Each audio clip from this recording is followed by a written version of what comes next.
تکلیف ہوتی ہے. اور شاید میں یہ بات کھلے عام کہتی ہوں کہ جو نقصان نہیں اٹھا سکتا اسے کبھی فائدہ نہیں ہوتا.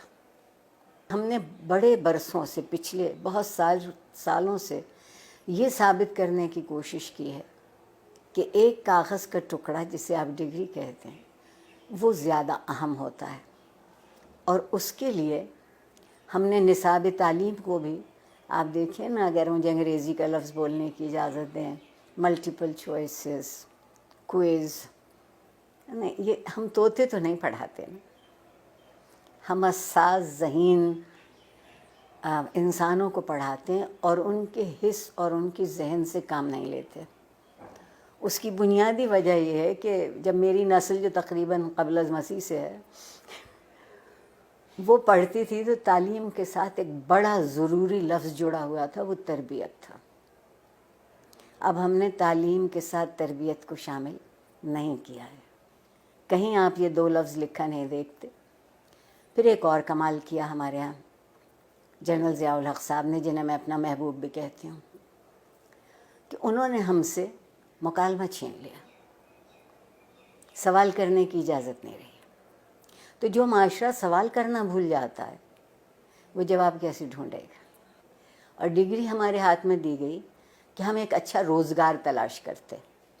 میں کہتے کہتے مر جاؤں گی کہ زندگی کو روزگار چاہیے ہوتا ہے، روزگار کو زندگی نہیں چاہیے ہوتی. ہم کندھوں کا بوجھ بڑھا رہے ہیں، ہم ذہن کو وسیع نہیں کر رہے، کشادہ نہیں کر رہے. استاد کو اجازت نہیں ہے کہ جو کتاب اس کے ہاتھ میں ہے اس کے علاوہ وہ کچھ کہہ سکے کہ کہیں اور سے پڑھا ہو.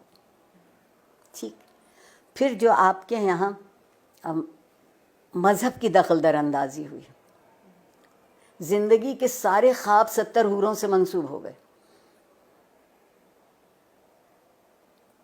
70 حوروں سے منسوب ہو گئے. آپ کہتی ہیں کہ جستجو کی ضرورت ہے، آپ کے وزیر اعظم کہتے ہیں کہ سکون تو قبر میں ملے گا. تو جو اس سکون کی تلاش میں وہ جستجو کیوں کرے گا؟ بیٹھے بیٹھے انتظار کرے گا. ہمارے یہاں پیمانے بدلتے ہیں، ہمارے یہاں معیار بدلتے ہیں. اور جس معاشرے میں انصاف نہیں ہوتا وقت کی مصلحت ہوتی ہے.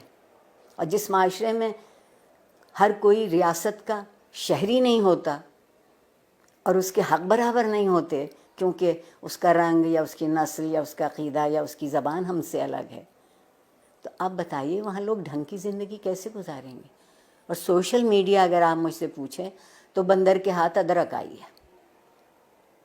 جس کو یہ معلوم نہیں کہ اسی کو کتنا مثبت طریقے سے اسی سے تربیت ہو سکتی ہے، اسی ٹول کو استعمال کیا جا سکتا ہے، اسی آلے کو ان کی طالب علموں کی بہتری کے لیے. مگر اس کی بجائے آپ وہاں دیکھیے تو کیا ہو رہا ہے. جب میں پل بڑھ رہی تھی اس زمانے میں ڈائری لکھنے کا رواج تھا، اور ڈائری اس قدر خفیہ چیز ہوتی تھی کہ جتنے اب نیب بینک اکاؤنٹ بھی نہیں تلاش کر سکتی. اب آپ کوئی بات لکھتے ہیں اور اس پہ 2-4 منٹ کوئی دوسرا کوئی تبصرہ نہیں کرتا تو آپ اداس ہو جاتے ہیں کہ میرے سٹیٹس پر ابھی تک کسی نے رائے نہیں دی. آگے بڑھنے کا اگر طریقہ ہوگا تو وہ یہ ہوگا کہ کچھ دنوں ہم سب گردن جھکا کے آئینہ دیکھنے لگے. گردن جھکا کے آئینہ دیکھیں گے تو ہماری سمجھ میں اپنا آپ آئے گا. میں اگر اپنے آپ کو پہچان لوں، مجھے معلوم ہو جائے کہ یہ میرے مثبت صورتحال ہے، یہ منفی ہے، آئیے مثبت کو بڑھا لیتے ہیں، منفی کو چھوڑ دیتے ہیں.